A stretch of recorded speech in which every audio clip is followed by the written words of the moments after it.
Okay, 30 minutes of partner play. So Jesse, so we talked about,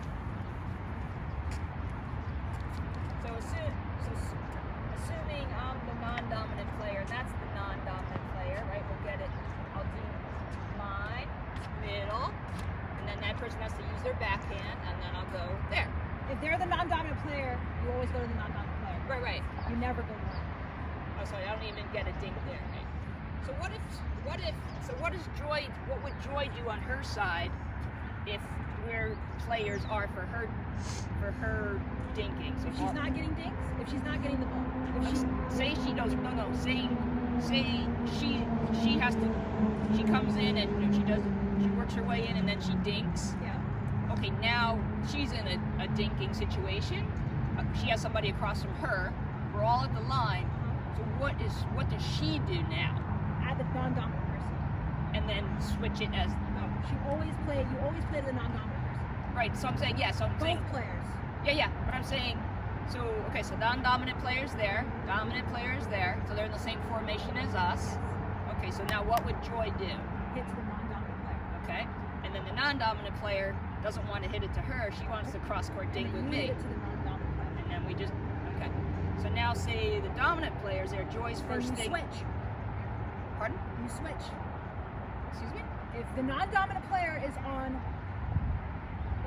in front of Joy, you need to switch. You need to always be across from the non-dominant player. You do not want to be in front. You do not want to be dinking with the dominant player. Great. So I'm saying I need to switch the ball. No, you I need to switch switch. positions Yes. in the middle of the thing. Well, how is the dominant player on that side then? Wait. So I'm saying Joy's here. Yes. I'm there. Yes. You just said the dominant player's here. How did they get here? Because they're not stacking. Then you don't. You don't stack. You never want to be cross-court from a dominant player. So if they're not stacking, we don't stack. Oh! See, I've been thinking about We this. did know about that. Oh! I know what to do when I'm there, and that person's a righty, and that person's a righty, and that's the non-dominant, and that's the You dominant. always need to be cross-court from the non-dominant player. You always need You to be do. I need to be cross court from the non-dominant player, which ergo means she needs to be cross court from the dominant player. She needs to be, yes, By default. yes. She always needs to be in front of the weaker player. Joy does. Okay. Because that's the easiest person to attack. Because again, straight ahead, less time. You don't actually want to be cross court. You don't want your dominant player to be across from the non-dominant player because it takes too long for the ball to get to them. It doesn't help her. It doesn't help her strength, which is her power. She wants the shortest distance. So she always needs to be in front of the non-dominant player. More threatening. It's a more threatening look. Right. So.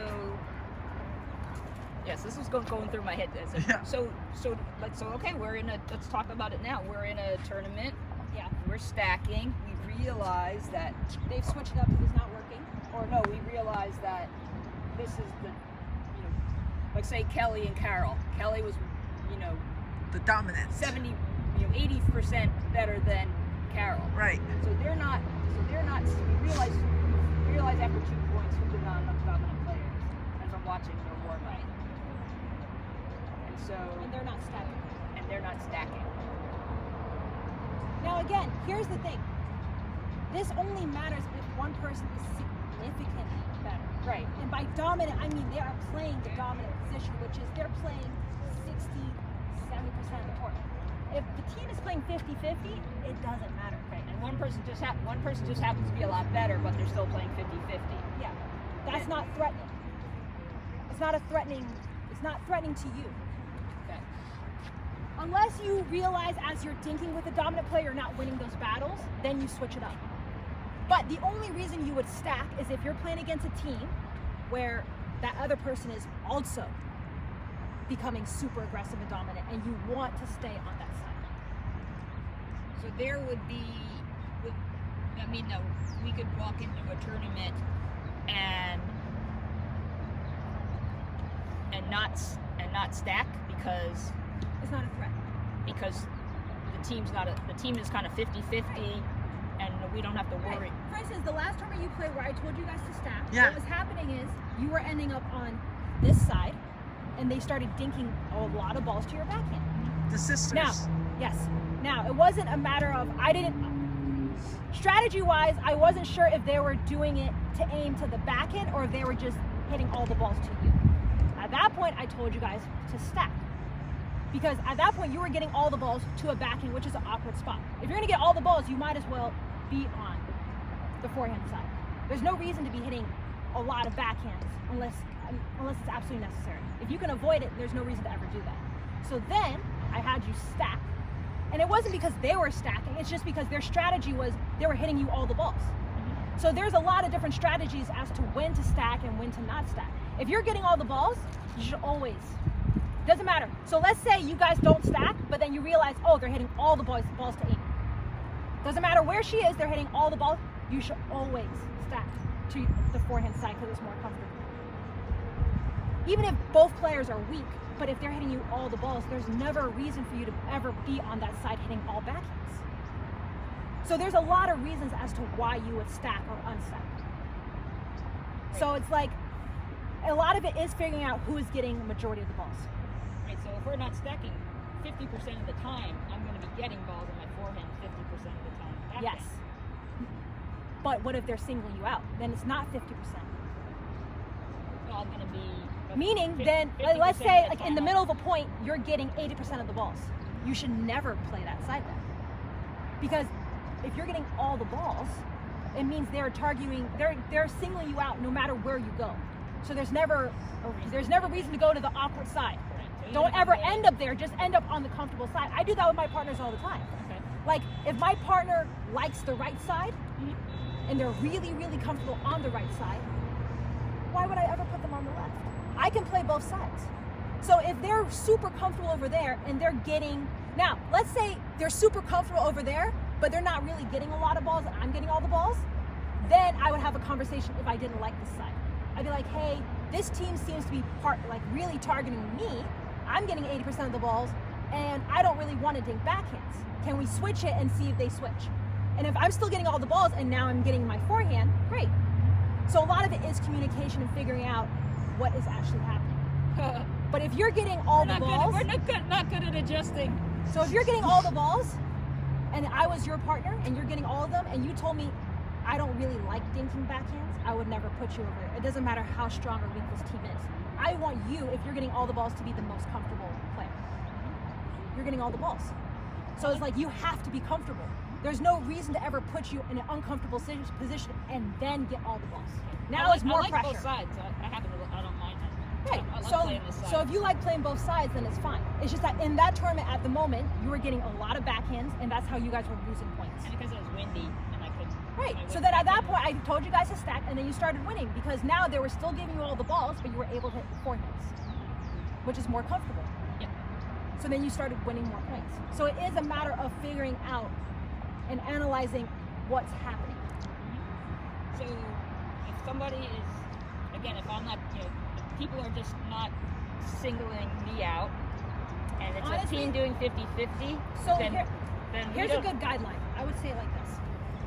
This is what Jeff and I do. Usually we will stack. I will stay on the right side, he stays on the left. If he doesn't find the team threatening, if he finds they're not stacking, let's say so it's a mixed team and they're playing straight up, we'll play straight up. So I'm always cross court from the girl. If he doesn't find that the team is threatening or he thinks I can dink with the guy, we will also play straight up. What's straight up? Oh, you just don't switch. You don't stack. Don't stack. You just play straight up. Just regular. Because in his mind, it is still good to practice both sides. You don't always want to be fixed unless it's a do or die situation. So let's say you guys are up 6-0 and you were stacking to get yourself to 6-0. At that point, unstack. And then work on getting better on both sides because there are going to be moments where you play against a team where maybe Joy does need to be on the right side. Right. But if she never practices that side, you'll get stuck.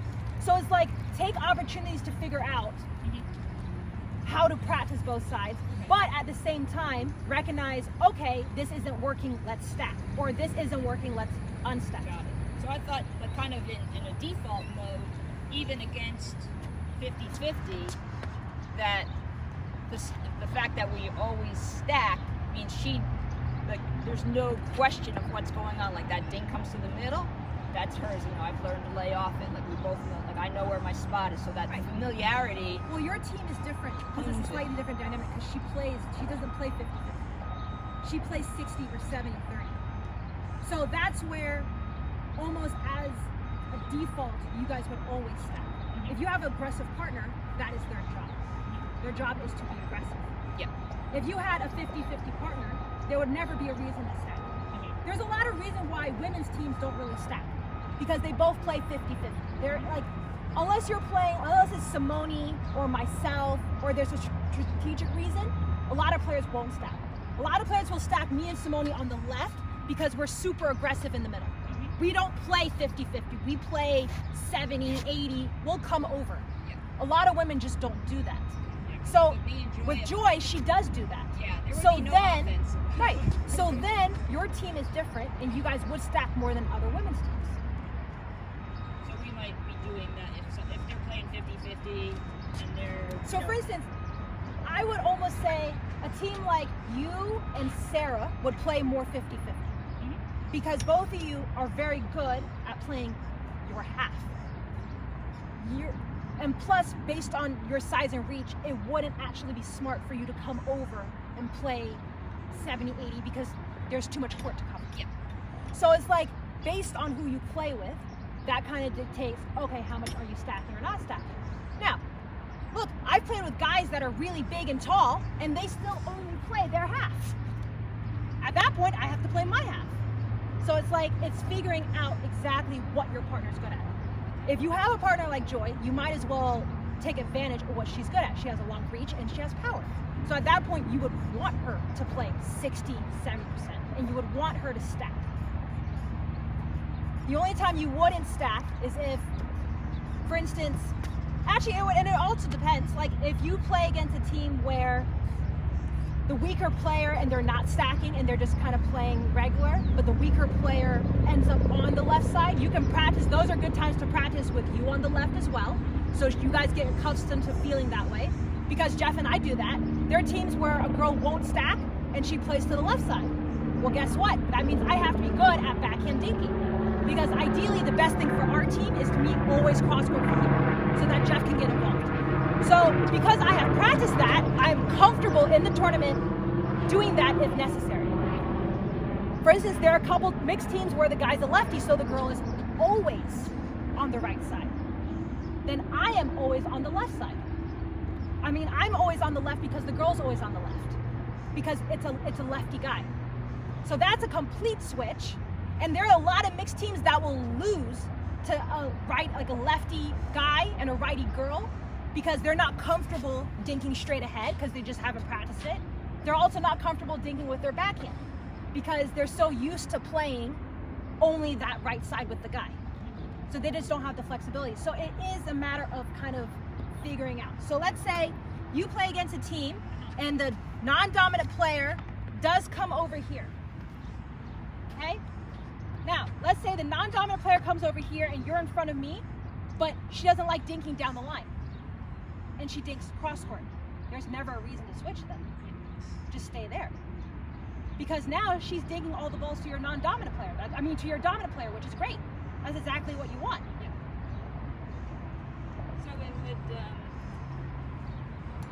So then, as regards the stacking when we're receiving, which can, again, we're getting much better at it, but it can, if we're playing good players, it's a challenge because they'll go to Joy's backhand, and so we're having Joy stop sooner and be ready for that backhand. And obviously, I'm getting to my spot. We mostly have Joy standing out here rather than blocking me. Again, kind of you said you want to have Joy here if possible, but to that, since that causes a little loss of consistency on our part.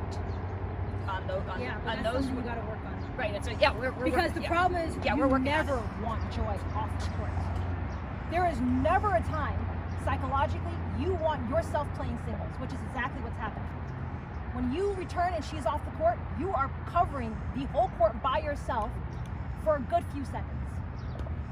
If I'm hitting a floaty return to that person. It's still a lot of court to cover. She can't help you, ever. She can never help you. Ever. Floating. She can never help you. She's not there. No, she's not. Yeah, exactly. She's one step there. She is not over here. She can never help you. And now you're having her move and hit a shot. So now both of you are moving and hitting shots. As compared to one person here being ready and just hitting. Now both of you are running and hitting shots. Worse, again, that's why you would drive as someone that's running in, because hitting a shot as you're moving is way harder. Right, and so a lot of people don't drive it at me. When we're playing people at Yeah. rec, I'd say, please drive the ball at me, Okay. because that's the shot you want to do. I Okay. tell them what Right. play is, and guys with good tennis skills, just drive it at me. And Where so, do they drive it? Oh, so then we've had some good practice, so they drive it. No, but usually where would they drive it? You didn't tell them. Oh, I go for this. So then why don't you have Joy stand here? Right, exactly. So I'm saying, like, If it never she's- goes over there, if she's here, and this person's not going to do the predictable thing, which is hit me as I run.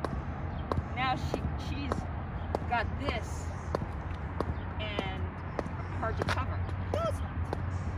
All right, it's not hard to cover. You got to cover. No. You're talking about me up here. Yeah, I'm saying you're here because she doesn't want you off the court. Right. Right. And the person should. No, she's over there. Oh, that's right. No, she's right here. Yeah, you hit the return, Yeah. and then she crosses. Yeah. But I think you're trying to say I'm something saying that different. person doesn't go to me. They go here. and then- Exactly, and she's moving that way. Yeah. There's nothing. There's ever. another issue, Jess. It's because I am so slow. It's when I am returning and I'm trying to get here. When I'm over there, when I'm returning on the odd side, Yeah. That's a second issue, different issue, but second issue. So that's so that we have that. So that's when so her coming up. So she's had to stop here because she's still running when the ball comes to her. So we just have her stop earlier, and that handles it quite well. Hit a higher return if you're having a hard time getting. okay. Yeah, as we talked about. Hit a higher So return. say I'm hitting my floaty return, and then Joy's here, and should nail me here. Yeah. But so then you have to drill us on They're trying to nail me over there. nailing her there a lot. Okay. So kind of in the overarching scheme of things, while we're working on that, and again, we want to be also practicing being on playing straight up. Doing the half stack sometimes it sounds like it would be useful because we want to have practice, both of us being on different sides, and so on the half stack, we would get that experience. And so so you understand where I'm coming from? I understand. We gotta get work. Yeah. You have to work the other one first, and then, because the half stack almost sounds like a way of getting out of figuring Yeah, out. we want to do that.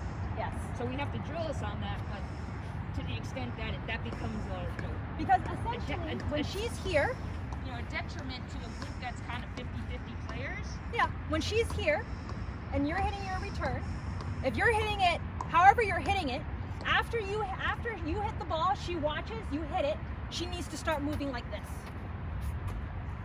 So there's never a reason for her not to be able to cover. Yeah. Because if Joy is over here, this is big trouble. Yeah. Nothing. She can absolutely do nothing to help you. Not from Yeah. out here. Yeah. That puts too much pressure on you to hit a really good return. And the court just psychologically for the team looks way too open. Yeah, and I would It does not add any pressure. Yeah. Having Joy here, like this, adds pressure. Because now she's in the middle of the court the whole time. The most aggressive player is moving across the middle of the court as you're moving behind her. Way more intimidating, way more pressure than having her over here. Right. Because they already know there's nothing she can do from out here. All right. That's been on my mind. Should I stop it or can I continue?